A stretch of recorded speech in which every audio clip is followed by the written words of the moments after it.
నమస్తే, welcome to non stop news. రోజంతా బిజీగా ఉన్నారా? న్యూస్ అప్డేట్స్ మిస్ అయ్యారా? డోంట్ వరీ, బ్రేక్స్ లేకుండా బోర్ కొట్టకుండా నాన్ స్టాప్ న్యూస్ ప్రతిరోజు రాత్రి 9 గంటలకు. నేను అనుశ్రీ. తుఫాను బాధితులకు రేషన్ పంపిణీని గ్రామ, వార్డు సచివాలయ, వాలంటీర్ వ్యవస్థల ద్వారా సమర్థవంతంగా చేపట్టాలని సీఎం జగన్ అధికారులను ఆదేశించారు. తుఫాను బాధిత ప్రాంతాల్లో సహాయక కార్యక్రమాలపై ఉన్నతాధికారులతో సమీక్షించిన సీఎం జగన్ సౌకర్యాల కల్పనలో ఎలాంటి పొరపాట్లు రాకుండా చర్యలు తీసుకోవాలని స్పష్టం చేశారు. ఏపీలో తుపాను ప్రభావం, పునరావాస చర్యలు, నష్టంపై కలెక్టర్లతో చర్చించారు సీఎం జగన్. తుపాను బాధితుల పట్ల సానుభూతితో వ్యవహరించాలని అధికారులకు సూచించారు. బాధితుల స్థానంలో మనం ఉంటే ఎలాంటి సహాయాన్ని ఆశిస్తామో ఆ తరహా సహాయం వారికి అందించాలన్నారు. ఇంత కష్టంలో కూడా బాగా చూసుకున్నారనే మాట రావాలని అధికారులకు సూచించారు సీఎం జగన్. పరిహారం అందించడంలో సానుభూతితో ఉండాలని, రేషన్ పంపిణీలో కూడా ఎలాంటి లోపం ఉండరాదన్నారు సీఎం జగన్. పంట పొలాల్లో ఉన్న వరద నీటిని పూర్తిగా తొలగించడంపై దృష్టి పెట్టాలన్నారు. రైతులకు ప్రభుత్వం అండగా ఉంటుందని, రైతులు అధైర్యపడాల్సిన అవసరం లేదన్నారు సీఎం జగన్. ప్రతి రైతును ఆదుకుంటామని చెప్పారు. పంటల రక్షణ, తడిసిన ధాన్యాన్ని, రంగుమారిన ధాన్యాన్ని కొనుగోలు చేయడంలో ప్రభుత్వం తోడుగా ఉంటుందన్నారు. యుద్ధ ప్రాతిపదికన విద్యుత్ పునరుద్ధరించాలని చెప్పారు సీఎం జగన్. రోడ్లు దెబ్బతిన్న ప్రాంతాల్లో రవాణా పునరుద్ధరణకు చర్యలు తీసుకోవాలని ఆదేశించారు. తుఫాను ప్రభావిత ప్రాంతాల్లో 211 సహాయ శిబిరాలు ఏర్పాటు చేసినట్లు అధికారులు తెలిపారు. వారందరికీ మంచి సదుపాయాలు అందించాలని సీఎం జగన్ ఆదేశించారు. సౌకర్యాల కల్పనలో ఎలాంటి పొరపాట్లు రాకుండా చర్యలు తీసుకోవాలని స్పష్టం చేశారు.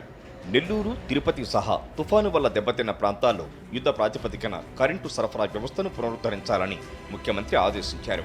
ప్రాణ, పశు నష్టం జరిగినట్లు సమాచారం అందితే 48 గంటల్లోగా పరిహారం అందించాలని సీఎం ఆదేశించారు. తుఫాను తగ్గిన వెంటనే ఎన్యూమరేషన్ కూడా ప్రారంభం కావాలన్నారు. మరోవైపు సీఎం జగన్ ఆదేశాలతో తుపాను ప్రభావిత ప్రాంతాల్లో బాధితులను ఆదుకునేందుకు జిల్లా కలెక్టర్ల నుంచి అధికార యంత్రాంగం అంతా క్షేత్రస్థాయికి వెళ్లింది.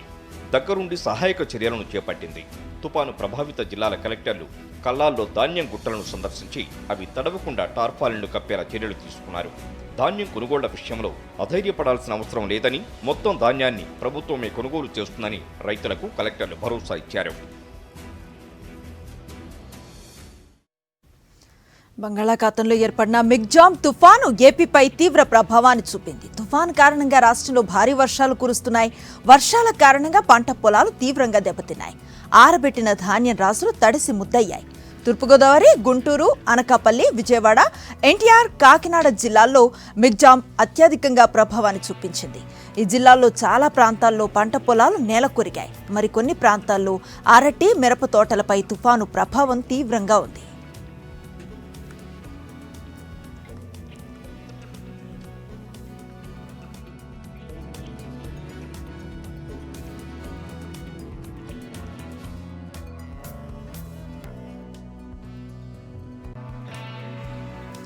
మిగ్జామ్ తుఫాను ప్రభావిత ప్రాంతాల్లో అధికారులతో పాటు వైఎస్ఆర్సీపీ నేతలు పర్యటించారు. తుఫాను కారణంగా జరిగిన నష్టాన్ని పరిశీలించారు. తుఫాను బాధితులకు ప్రభుత్వం అన్ని విధాలా అండగా ఉంటుందని భరోసానిచ్చారు. ప్రభుత్వం ఏర్పాటు చేసిన పునరావాస కేంద్రాలకు తరలి వెళ్లాలని తుఫాను బాధితులకు సూచించారు నేతలు. అటు అధికారులు కూడా పంట నష్టం అంచనాల్లో నిమగ్నమయ్యారు. క్షేత్రస్థాయిలో పర్యటించి నష్టం అంచనాలను తయారు చేసి ప్రభుత్వానికి నివేదికను ఇవ్వనున్నారు.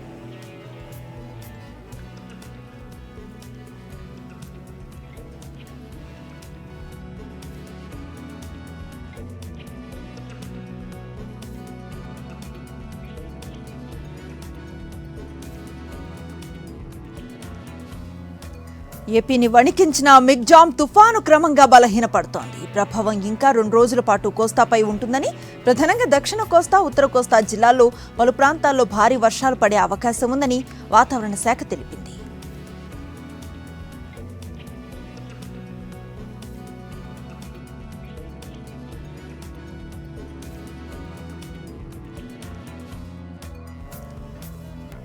ఓటర్ జాబితాలో టీడీపీ చేస్తున్న అక్రమాలను ఎన్నికల కమిషన్ దృష్టికి తీసుకువెళ్లారు వైఎస్ఆర్సీపీ నేతలు.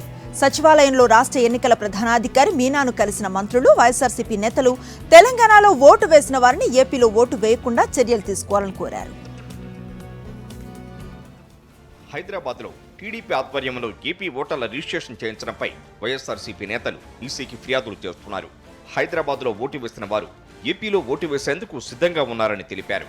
తెలంగాణలో ఓటు వేసిన వారు ఏపీలో ఓటు వేయకుండా కలెక్టర్లకు ఆదేశాలు ఇవ్వాలని, రాష్ట్ర ఎన్నికల ప్రధాన అధికారి ఎంకే మీనాను కోరారు. సిగ్గు లేకుండా పక్క రాష్ట్రంలో బ్యానర్లు కట్టి ఓట్లు రిజిస్ట్రేషన్ చేస్తున్నారని, ప్రజలను ఏ విధంగా మోసం చేయాలనేది టీడీపీ ఆలోచన అంటూ మండిపడ్డారు వైఎస్ఆర్సీపీ నేతలు. ఎవరికైనా సరే ఒకరికి ఒక ఓటు మాత్రమే ఉండాలని వైఎస్ఆర్సీపీ నేతలు పేర్కొన్నారు. హైదరాబాద్లో ఓటు ఉండి మన రాష్ట్రం ఆంధ్రప్రదేశ్లో కూడా ఓటు ఉన్న వాళ్ళని గుర్తించామని చెప్పేసి ఎలక్షన్ కమిషన్కి ఇంతకుముందు ఏ విధంగా చెప్పాము. ఈరోజు ఆధారాలతో సహా సుమారుగా 4,30,000 ఓట్లు డూప్లికేట్స్, అంటే హైదరాబాద్లో ఓటు ఉండి ఆంధ్రప్రదేశ్ రాష్ట్రంలో ఓటు ఉండదని ఎలక్షన్ కమిషన్ దృష్టికి తీసుకువెళ్లాం. దీన్ని క్షుణ్ణంగా పరిశీలన చేయమని, తద్వారా డబుల్ ఎంట్రీల్ని తొలగించమని చెప్పేసి కూడా విజ్ఞప్తి చేయడం కూడా జరిగింది. హైదరాబాద్ ఏపీలో 4,30,264 ఓట్లు ఉన్నాయి. ఆధారాలతో సహా ఎన్నికల కమిషన్కు అందించామన్నారు వైఎస్ఆర్సీపీ నేతలు. డబుల్ ఎంట్రీలు తొలగించాలని సీఈఓను కోరామన్నారు. దేశంలో ఒకే చోట ఓటు ఉండాలనేది వైఎస్ఆర్సీపీ విధానమన్నారు. ఇలాంటి ఓట్లపై విచారణ జరిపించి తొలగించాలని కోరామన్నారు మంత్రి జోగి రమేష్. టీడీపీ ప్రలోభాలతో ప్రజలను లోపరుచుకుంటోంది. డూప్లికేట్ ఓట్లను తొలగించాల్సిన అవసరం ఉంది. చంద్రబాబు తాను చేసిన తప్పులు ఇతరులపైకి నెడతారు. ఢిల్లీకి వెళ్లి జాతీయ మీడియాలో అబద్దాలు చెప్పాలని చంద్రబాబు ప్రయత్నం చేస్తున్నారని మండిపడ్డారు వైఎస్ఆర్సీపీ నేతలు. తెలుగుదేశం పార్టీ చంద్రబాబు నాయుడు నిచ్చిగ్గుగా ఒక బ్యానర్ కట్టి, హైదరాబాద్ నడిబొట్టున బ్యానర్ కట్టి, Andhra Pradesh new voters registrations and voters verification drive. ఇది ప్రజాస్వామ్యమేనా? చంద్రబాబు రాజ్యాంగం మీద నమ్మకం ఉందనేనా? నీవు ఆంధ్రప్రదేశ్లో ఎన్నికల పోటీ చేస్తూ ఉన్నటువంటి వ్యక్తివి. హైదరాబాదులో నిన్న ఎన్నికలు అయిపోయిన తర్వాత ఓట్లేసినటువంటి వాళ్ళని మరలా ఫార్మ్ 6 పెట్టి అక్కడ రిజిస్ట్రేషన్ చేయించాలని తెలుగుదేశం పార్టీ పురుగొల్పి ప్రజలను ఈ విధంగా సోషల్ మీడియాలో ప్రత్యేకంగా చూస్తున్నాం. ఒక సామాజిక వర్గం ఓట్లు ఒకటి కంటే ఎక్కువ చోట్ల ఉన్నాయని, టీడీపీ ప్రజలను ప్రలోభాలకు గురిచేస్తుందని, ఇలాంటి వారికి ప్రజలు తగిన బుద్ధి చెబుతారని తెలిపారు వైఎస్ఆర్సీపీ నేతలు. విశాఖకు క్యాంపు కార్యాలయాలు తరలిస్తున్నారని 2283 జీవోను సవాల్ చేస్తూ దాఖలైన పిటిషన్పై హైకోర్టులో విచారణ జరిగింది. ప్రభుత్వం తరపున వాదనలు వినిపించిన ఏజీ శ్రీరామ్ పిటిషన్కు విచారణ అర్హత లేదన్నారు. పిల్ వేయాల్సిన అంశాన్ని రిట్ పిటిషన్గా దాఖలు చేయటాన్ని కోర్టు దృష్టికి తెచ్చారు. ఇది ఫోరం షాపింగ్ కిందకు వస్తుందని కోర్టుకు తెలిపారు. పిటిషనర్లు అమరావతిలో భూములు కలిగి ఉన్నారని కోర్టుకు వెల్లడించారు. జీవో అమలు నిలిపివేస్తూ మధ్యంతర ఉత్తర్వులు ఇవ్వాలని పిటిషనర్లు రిట్ పిటిషన్ను దాఖలు చేశారని, ప్రజా ప్రయోజన వ్యాజ్యం రూపంలో దాఖలు చేయాల్సి ఉందన్నారు. రాజధానితో ముడిపడి ఉన్న అంశం సీజే బెంచ్ లేదా ఫుల్ బెంచ్ ముందుకు మాత్రమే రావాల్సి ఉంటుందన్నారు.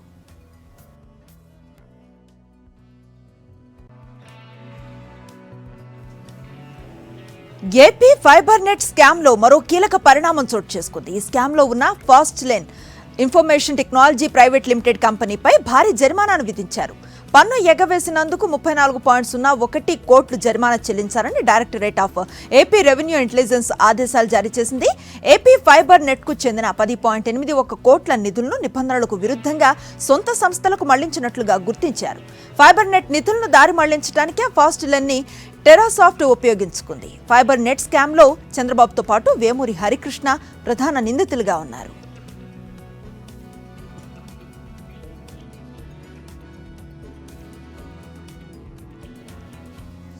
విజయవాడలో జరిగిన ఎమ్మెల్సీ తలశిల రఘురాం కుమార్తె వివాహానికి సీఎం వైఎస్ జగన్మోహన్ రెడ్డి దంపతులు హాజరయ్యారు. వధూవరులు ప్రణవ, విష్ణువులను ఆశీర్వదించారు. తలశిల రఘురాం కుటుంబం బంధుమిత్రులతో కాసేపు ముచ్చటించారు. నూతన వధూవరులకు వివాహ శుభాకాంక్షలు తెలిపారు. బృందావన్ కాలనీలో ఏ కన్వెన్షన్ సెంటర్లో వివాహ కార్యక్రమం జరిగింది.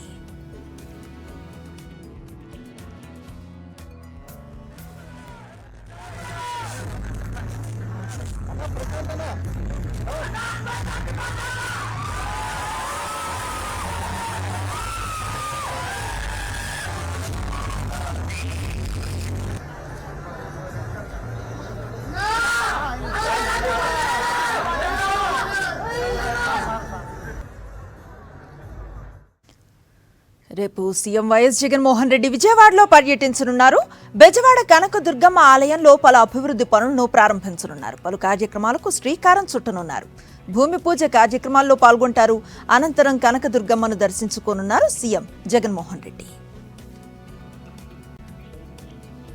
రాజ్యాంగ నిర్మాత అంబేద్కర్ ఆశయాలు, ఆలోచనలకు చంద్రబాబు తన హయాంలో తిలోదకాలు ఇచ్చారని మంత్రి మేరుగ నాగార్జున విమర్శించారు. తాడేపల్లిలో వైఎస్ఆర్సీపీ కేంద్ర కార్యాలయంలో అంబేద్కర్ వర్ధంతి కార్యక్రమాన్ని నిర్వహించారు. అంబేద్కర్ చిత్రపటానికి పూలమాలలు వేసి నివాళులు అర్పించారు. చంద్రబాబు దళితులపై దాడులు చేసి అమానుషాలకు పాల్పడ్డారని మంత్రి నాగార్జున ధ్వజమెత్తారు. అంబేద్కర్ రాసిన రాజ్యాంగానికి టీడీపీ నేతలు తూట్లు పొడిచేలా వ్యవహరించారని మండిపడ్డారు.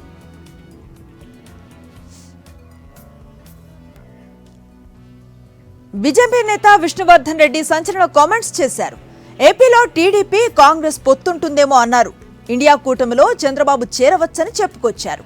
తెలంగాణ ఎన్నికల్లో కాంగ్రెస్ విజయం కోసం టీడీపీ పనిచేసిందన్నారు. కాంగ్రెస్ గెలిచాక గాంధీ భవన్లో టీడీపీ నేతలు జెండాలు పట్టుకుని సంబరాలు చేసుకున్నారన్నారు. తెలంగాణ, ఏపీ రాష్ట్రాల్లో తమ పొత్తు జనసేనతో మాత్రమే ఉంటుందన్నారు విష్ణువర్ధన్ రెడ్డి. జనసేన బీజేపీ కలిసి ఎన్నికల్లో పోటీ చేస్తారని మా జాతీయ పార్టీ చెప్పింది. ఆ రకంగా మేము పొత్తుతో ముందుకు పోయాం. ఈరోజు తెలంగాణ ఎన్నికల్లో తెలుగుదేశం పార్టీ కాంగ్రెస్ పార్టీతోటి కలిసి పనిచేసింది. కాంగ్రెస్ గెలుపుకు తెలుగుదేశం పార్టీ పనిచేసింది. తెలుగుదేశం బహిరంగంగా జెండాలు పట్టుకొని రేవంత్ రెడ్డి ఇంటి దగ్గరికి వెళ్ళి జెండాలు పట్టుకొని నిలబడ్డారు. అనేక మంది తెలుగుదేశం జెండాలు పట్టుకొని గాంధీ భవన్లో తీసుకుపోయి జెండాలు పట్టుకొని తిరిగారు. కాబట్టి ఆంధ్రప్రదేశ్లో కూడా తెలుగుదేశం పార్టీ కాంగ్రెస్తో పొత్తు పెట్టుకుంటుందేమో, లేదా తెలంగాణలో భారతీయ జనతా పార్టీకి వ్యతిరేకంగా తెలుగుదేశం పార్టీ పనిచేసింది. తెలంగాణలో బీజేపీ జనసేన కూటమి ఓటమికి వ్యతిరేకంగా పనిచేసింది. తెలుగుదేశం పార్టీ తెలంగాణలో కాంగ్రెస్ పొత్తు పెట్టుకుంది. తెలంగాణలో రేవంత్ రెడ్డిని గెలిపించడానికి పనిచేసింది. కాబట్టి ఆంధ్రప్రదేశ్లో కూడా వాళ్ళు కాంగ్రెస్ పార్టీతో పొత్తు పెట్టుకుని ముందుకెళ్తారేమో, లేదా ఇండియా కూటమిలో చేరుతారేమో. TPCC working president Mahesh Kumar నేతృత్వంలో పలువురు కాంగ్రెస్ నేతలు రాజ్భవన్లో గవర్నర్ సెక్రటరీని కలిశారు. రేవంత్ రెడ్డిని సీఎల్పీ లీడర్గా ఎన్నుకున్నట్లుగా తెలిపారు. ఏఐసీసీ అధిష్టానం మేరకు కాంగ్రెస్ శాసనసభ్యులంతా కలిసి సంతకం చేసిన లేఖను గవర్నర్ సెక్రటరీకి అందించారు. రేపు మధ్యాహ్నం రేవంత్ రెడ్డి ప్రమాణ స్వీకారం చేసేందుకు ఏర్పాట్లు చేస్తామని రాజ్భవన్ వర్గాలు చెప్పాయని మహేష్ కుమార్ తెలిపారు. రేపు ఎల్బీ స్టేడియంలో రేవంత్ రెడ్డి ప్రమాణ స్వీకారం చేయనున్నారు.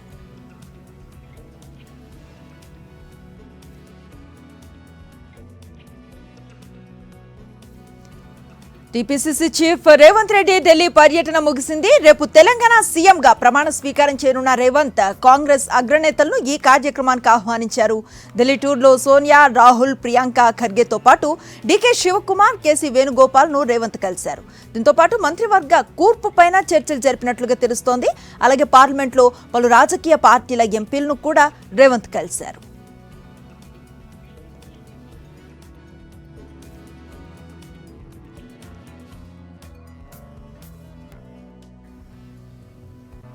కాంగ్రెస్ పార్టీలో ముఖ్యమంత్రి అభ్యర్థి టెన్షన్ తీరగానే ఇప్పుడు అందరి దృష్టి మంత్రివర్గ కూర్పుపై పడింది.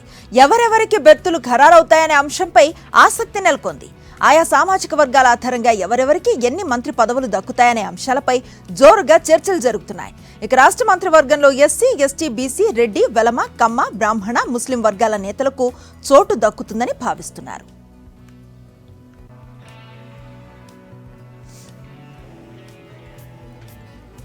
తెలంగాణలో కాంగ్రెస్ ప్రభుత్వం ఏర్పడిన తర్వాత ముఖ్యమంత్రి పరిపాలన ఎక్కడి నుండి ఉండబోతుందన్న ఆసక్తి సర్వత్రా నెలకొంది. ఇందుకే సీఎంగా రేవంత్ రెడ్డి ప్రమాణ స్వీకారం చేసిన తర్వాత ప్రగతి భవన్ కి మకాం మారుస్తారా, లేదంటే జూబ్లీ హిల్స్ లోని తన నివాసంలోనే ఉంటారా? సెక్రటరియేట్ కి రెగ్యులర్ గా రానున్నారా? రేవంత్ సీఎం అయిన తర్వాత ఎలా ఉండబోతోంది? వాస్తు స్టోరీ. తెలంగాణ ముఖ్యమంత్రిగా రేవంత్ రెడ్డి ప్రమాణ స్వీకారం చేయనున్నారు. కాంగ్రెస్ ప్రభుత్వం ఏర్పడ్డాక సీఎం రేవంత్ రెడ్డి ఎక్కడి నుంచి పరిపాలన చేయబోతున్నారనేది సర్వత్రా చర్చనీయాంశంగా మారింది. ఇప్పటి వరకు సీఎంగా ఉన్న కేసీఆర్ ప్రగతి భవన్ కేంద్రంగా పరిపాలన సాగించారు. నూతనంగా నిర్మించిన సెక్రటేరియట్కు సైతం కేసీఆర్ పెద్దగా వెళ్లలేదు. దీంతో పీసీసీ చీఫ్గా రేవంత్ రెడ్డి పలుమార్లు విమర్శలు చేశారు. మరోవైపు కాంగ్రెస్ నినాదం ప్రజాపాలన అంటూ ఎన్నికల సమయంలో ప్రజల్లోకి వెళ్ళింది. కేసీఆర్ సీఎంగా ఉన్నప్పుడు ప్రజల కష్టాలు ఏనాడూ వినలేదన్న రేవంత్ ఇప్పుడు సీఎంగా ఎలాంటి కార్యక్రమాలు చేపట్టబోతున్నారనే ఆసక్తి నెలకొంది. ప్రతిపక్షంలో ఉన్నప్పుడు రేవంత్ రెడ్డి ప్రగతి భవన్ని అంబేద్కర్ ప్రజాభవన్గా మారుస్తామని తెలిపారు. అయితే ఇప్పుడు రేవంత్ రెడ్డి ప్రగతి భవన్లోనే ఉంటారా లేక జూబ్లీ హిల్స్లోని తన నివాసంలో ఉంటారనే చర్చ జరుగుతోంది. మరోవైపు రేవంత్ రెడ్డి ముఖ్యమంత్రిగా సెక్రటేరియట్ నుంచే పరిపాలన సాగిస్తారని కాంగ్రెస్ వర్గాలు చెప్తున్నాయి. మేనిఫెస్టోలో చెప్పిన విధంగా ఎమ్మెల్యేల నుంచి ముఖ్యమంత్రి వరకు ప్రజలకు అందుబాటులో ఉండే విధంగా ప్రజా దర్బార్ నిర్వహించనున్నారు. ఇప్పటి వరకు సెక్రటేరియట్లోకి ఎమ్మెల్యేలు వెళ్లాలన్నా అనుమతి ఉండాల్సిందే. కానీ గతంలో ఇచ్చిన హామీ మేరకు సామాన్య ప్రజలు కూడా సెక్రటేరియట్లోకి వెళ్లేలా చేస్తామని కాంగ్రెస్ నేతలు చెబుతున్నారు. ఇక ఇప్పుడున్న ప్రగతి భవన్ గడీల పాలనగా ప్రజలు భావిస్తున్నారని రేవంత్ చెప్పారు. గతంలో ఓ టీవీ ఛానల్కి ఇచ్చిన ఇంటర్వ్యూలో అంబేద్కర్ స్టడీస్ సర్కిల్గా ప్రగతి భవన్ను మారుస్తామన్నారు. అయితే ముఖ్యమంత్రి హోదాలో ఇప్పుడు రేవంత్ జూబ్లీ హిల్స్లో ఉంటున్న ఇళ్లు సరిపోదు. మరోవైపు ప్రగతి భవన్కు రేవంత్ రెడ్డి వెళ్లే అవకాశం కనిపించడం లేదు. దీంతో రాజ్భవన్ రూట్లో కానీ మరో చోట కానీ సీఎం క్యాంప్ ఆఫీస్ ఏర్పాటు చేసుకుని అక్కడే సీఎం హోదాలో రేవంత్ రెడ్డి ఉండే అవకాశం ఉంది. రోజు ఉదయం పూట క్యాంపు కార్యాలయంలోనే ప్రజా దర్బారు నిర్వహించనున్నారట. మొత్తానికి మొదటి రోజే పాలనలో మార్పు చూపాలనుకుంటున్న కాంగ్రెస్ కీలక నిర్ణయాలు తీసుకునే అవకాశం ఉంది. అయితే కాంగ్రెస్ పాలనలో ఇంకా ఎలాంటి మార్పులు ఉంటాయోనని జోరుగా చర్చ సాగుతోంది. తెలంగాణలో కాంగ్రెస్ ప్రభుత్వం ఏడాది కంటే ఎక్కువ రోజులు ఉండబోదని బీజేపీ ఎమ్మెల్యే రాజా సింగ్ అన్నారు. హైదరాబాద్లో బీజేపీ రాష్ట్ర కార్యాలయంలో అంబేద్కర్ వర్ధంతి కార్యక్రమాన్ని నిర్వహించారు. పలువురు నేతలు అంబేద్కర్ చిత్రపటానికి పూలమాలలు వేసి నివాళులు అర్పించారు. కర్ణాటకలో ఇచ్చిన హామీల అమల్లో కాంగ్రెస్ ప్రభుత్వం వైఫల్యం చెందిందని రాజా సింగ్ విమర్శించారు. రాజ్యాంగాన్ని మారుస్తానన్న కేసీఆర్నే తెలంగాణ ప్రజలు మార్చేశారని చెప్పారు. కేసీఆర్ చేసిన అప్పులు పోడ్చడంతోనే కాంగ్రెస్ కు సరిపోతుందని 6 గ్యారెంటీలను ఎలా అమలు చేస్తారని ప్రశ్నించారు. और एक तरफ कांग्रेस जिन्होंने कभी भी बाबा साहब अम्बेडकर जी को मान सम्मान नहीं दिया, ये जनता जानती है, समझती है. बहुत दिन कांग्रेस का राज तेलंगाना में नहीं रहेगा. बहुत से बहुत 6 महीने, बहुत से बहुत 1 साल. उसके बाद में जिस प्रकार से कर्नाटक में कांग्रेस का असली चेहरा कर्नाटक की जनता ने जाना है, उसी प्रकार से तेलंगाना की भी जनता जान लेगी. కేసీఆర్ ను కలవటానికి సిద్దిపేట జిల్లా ఎర్రవల్లిలో వ్యవసాయ క్షేత్రానికి కేసీఆర్ సొంత గ్రామం చింతమడక గ్రామస్తులు 9 బస్సుల్లో 500 మందికి పైగా కేసీఆర్ ఫామ్ హౌస్ కు చేరుకున్నారు. కేసీఆర్ ను కలవటానికి వచ్చిన గ్రామస్తులను ఫామ్ హౌస్ పోలీస్ సిబ్బంది ఫామ్ హౌస్ చెక్ పోస్ట్ వద్ద ఆపేశారు. పర్మిషన్ లేనిదే లోనికి అనుమతించలేమని అడ్డుకున్నారు.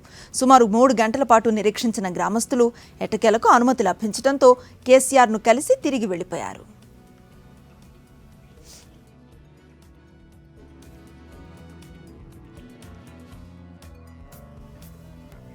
తెలంగాణ మాజీ మంత్రి శ్రీనివాస్ గౌడ్ ఆఫీస్లో గల ఫర్నిచర్ను తరలిస్తూ ఉండగా ఓయూ విద్యార్థులు అడ్డుకున్నారు. రవీంద్ర భారతిరావు శ్రీనివాస్ గౌడ్ కార్యాలయంలో ఉన్న ఫర్నిచర్, కంప్యూటర్స్తో పాటు పలు ఫైల్స్ను ఓ ప్రత్యేక వాహనంలో తరలిస్తూ ఉండగా ఉస్మానియా విద్యార్థులు అడ్డుకున్నారు. అక్రమంగా ప్రభుత్వ ఆస్తులను తరలిస్తున్నారంటూ విద్యార్థి సంఘాలు ఆరోపించాయి. దీంతో సైఫాబాద్ పోలీస్ స్టేషన్లో ఓయూ స్టూడెంట్స్ ఫిర్యాదు చేశారు.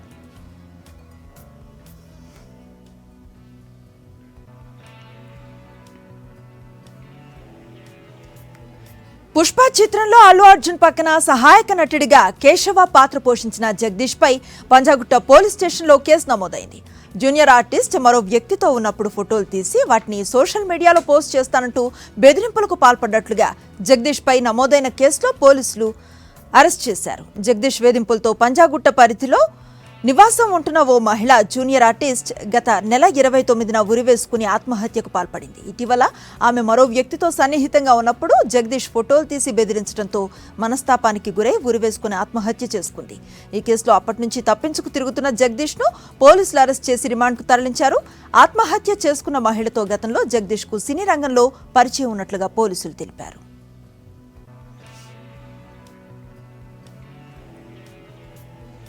పాక్ ఆక్రమిత కశ్మీర్పై కీలక వ్యాఖ్యలు చేశారు కేంద్ర హోంమంత్రి అమిత్ షా. పీఓకే భారత్లో అంతర్భాగమని స్పష్టం చేశారు. నెహ్రూ తప్పిదం కారణంగానే పీఓకే చేజారిందన్నారు అమిత్ షా. జమ్మూ కశ్మీర్ పునర్వ్యవస్థీకరణ సవరణ బిల్లుపై చర్చకు లోక్సభలో సమాధానం ఇచ్చారు కేంద్ర మంత్రి అమిత్ షా. కాంగ్రెస్ పై నిప్పులు చెరిగారాయన. నెహ్రూ చేసింది చిన్న తప్పు కాదని, పెద్ద బ్లండర్ అని మండిపడ్డారు. అమిత్ షా వ్యాఖ్యలకు నిరసనగా లోక్సభ నుంచి వాకౌట్ చేశారు కాంగ్రెస్ ఎంపీలు.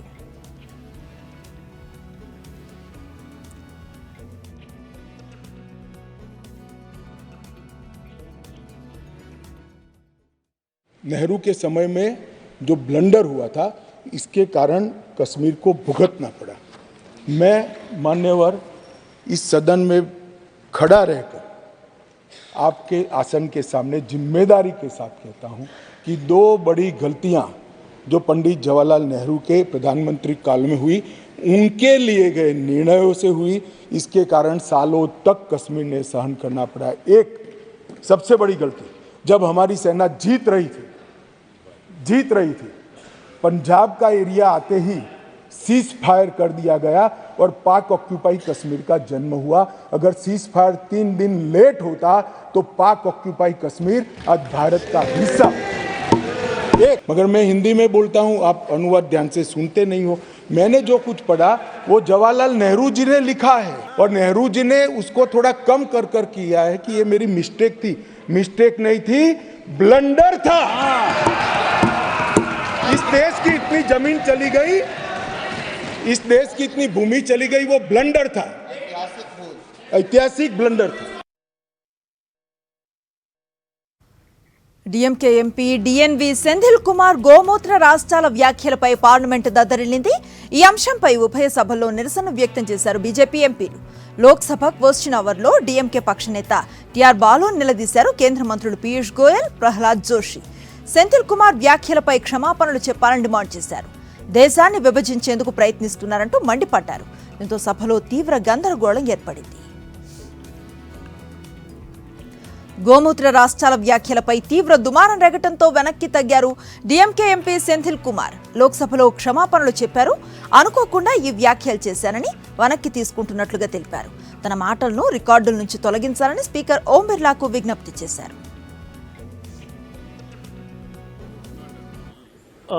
Speaker sir, the statement made by me yesterday inadvertently, if it had hurt the sentiments of the members and sections of the people, I would like to withdraw it.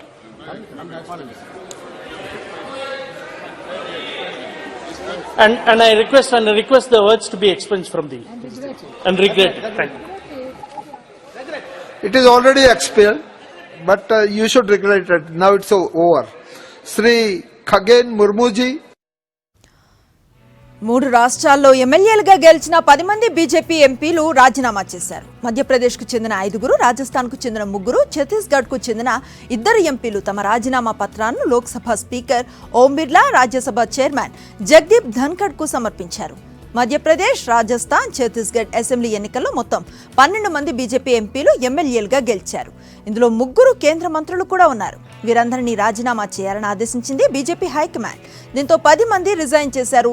రాజస్థాన్కు చెందిన BJP MP Mahant Balaknath, Chhattisgarh BJP MP కేంద్ర మంత్రి రేణుకా సింగ్ రాజీనామా చేయాల్సి ఉంది. గిరిజన నాయకురాలైన రేణుకా సింగ్ ఛత్తీస్గఢ్ ముఖ్యమంత్రి రేసులో ఉన్నారు.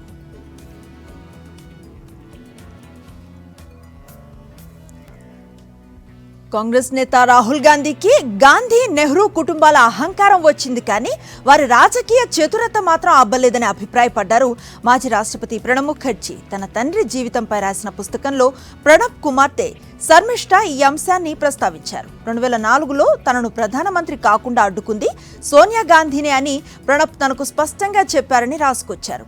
2013లో యూపీఏ ప్రభుత్వం జారీ చేసిన ఆర్డినెన్స్ ప్రతులను రాహుల్ మీడియా ముందు చించేసిన ఘటనను తన పుస్తకంలో ప్రస్తావించారు శర్మిష్ఠా. ఆ విషయం తెలియగానే ప్రణబ్ ముఖర్జీ తీవ్ర ఆగ్రహానికి గురయ్యారని రాసుకొచ్చారు. రాహుల్ ఆర్డినెన్స్ పత్రాలను చించేయడంతోనే యూపీఏ కూటమి మరింత పతనమైందని ప్రణబ్ అభిప్రాయపడ్డారు. 2014 ఎన్నికల్లో యూపీఏ కూటమికి ఇది కూడా ఓ కారణమని ఆయన కాంగ్రెస్ పెద్దలకు తెలిపినట్లుగా తన పుస్తకంలో పేర్కొన్నారు శర్మిష్ఠా ముఖర్జీ.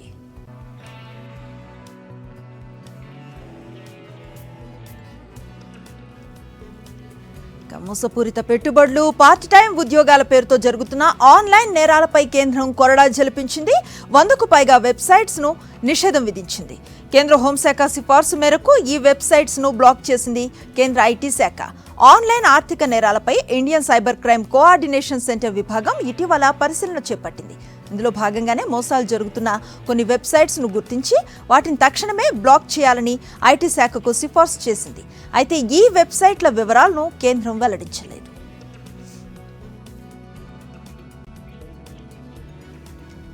ఈశాన్య రాష్ట్రం మిజోరాంలో కొత్త ప్రభుత్వ ఏర్పాటుకు ముహూర్తం ఖరారైంది. శుక్రవారం ముఖ్యమంత్రిగా ప్రమాణ స్వీకారం చేయనున్నారు జెడ్పీఎం అధ్యక్షుడు లాల్ దుహమ్మా. ఈ మేరకు గవర్నర్ కంభంపాటి హరిబాబును కలిసి ప్రభుత్వ ఏర్పాటుకు అనుమతి కోరారు లాల్ దుహమ్మా. ఎమ్మెల్యేల మద్దతు లేఖను ఆయనకు అందించారు. శుక్రవారం రాజ్భవన్లో ప్రమాణ స్వీకారం జరుగుతుందన్నారు లాల్ దుహమ్మా. వచ్చే వారం అసెంబ్లీ సమావేశం ఉంటుందని తెలిపారు. రాజ్పుత్ కర్ణిసేన జాతీయ అధ్యక్షుడు సుఖ్దేవ్ సింగ్ గోగోమోదీ హత్యతో రాజస్థాన్లో హైటెన్షన్ నెలకొంది. రాజస్థాన్ బంద్ ఉద్రిక్తతల మధ్య కొనసాగింది. పలు ప్రాంతాల్లో రోడ్లపై విధ్వంసాన్ని సృష్టించారు కర్ణిసేన కార్యకర్తలు. జైపూర్, ఉదయ్పూర్, అజ్మేర్ సహా పలు ప్రాంతాల్లో పరిస్థితులు ఉద్రిక్తంగా మారాయి. సుఖ్దేవ్ హత్యపై తక్షణ చర్యలు చేపట్టకుంటే కొత్త ప్రభుత్వ ప్రమాణ స్వీకారాన్ని అడ్డుకుంటామని హెచ్చరించింది రాజ్పుత్ కర్ణసేన. ఖలిస్తానీ ఉగ్రవాది నిషేధిత 6 ఫర్ జస్టిస్ నేత గురు పంత్వంత్ సింగ్ పన్ను మరోసారి బెదిరింపులకు పాల్పడ్డాడు. డిసెంబర్ 13కు ముందే పార్లమెంటు భవనంపై దాడి చేస్తానంటూ వీడియోను విడుదల చేశాడు. 2001 పార్లమెంటు దాడికి సూత్రధారి అయిన అఫ్జల్ గురు ఫోటోతో పాటు ఢిల్లీ బనేగా ఖలిస్తానీ అనే నినాదం ఉన్న పోస్టర్ను ఈ వీడియోలో పట్టుకున్నాడు పన్ను. తనను హత్య చేయడానికి భారత సంస్థలు చేసిన కుట్రలు విఫలమయ్యాయని పేర్కొన్నాడు. తనపై కుట్రలకు సమాధానంగా డిసెంబర్ 13కు ముందే పార్లమెంటుపై దాడి చేస్తారని బెదిరించాడు. పన్ను బెదిరింపు వీడియో బయటకు రావడంతో కేంద్ర నిఘా సంస్థలు అప్రమత్తమయ్యాయి. అంతర్జాతీయ మార్కెట్ల నుంచి వచ్చిన పాజిటివ్ ట్రెండ్స్ తో స్టాక్ మార్కెట్స్ లాభాల్లో ముగిశాయి. సెన్సెక్స్ 357 పాయింట్ల లాభంతో 69,653 పాయింట్ల వద్ద ముగిసింది. నిఫ్టీ 82 పాయింట్ల లాభంతో 20,937 పాయింట్ల వద్ద ముగిసింది. ఇక సెక్టార్ సూచీలో టెక్ సూచీలు 1.18%, పవర్ సూచీలు 2.41%, ఆయిల్ అండ్ గ్యాస్ సూచీలు 1.96%, క్యాపిటల్ గూడ్స్ సూచీలు 1.25% లాభపడ్డాయి. నిఫ్టీ టాప్ గెయినర్స్ లిస్టులో విప్రో 3.95%, ఐటీసీ 2.59%, ఎల్ఎన్టీ 2.16% లాభపడ్డాయి. నిఫ్టీ టాప్ లూజర్స్ లిస్టులో ఐషర్ మోటార్స్ 2.10%, సిప్లా 1.43%, ఎన్టీపీసీ 1.42% నష్టపోయాయి.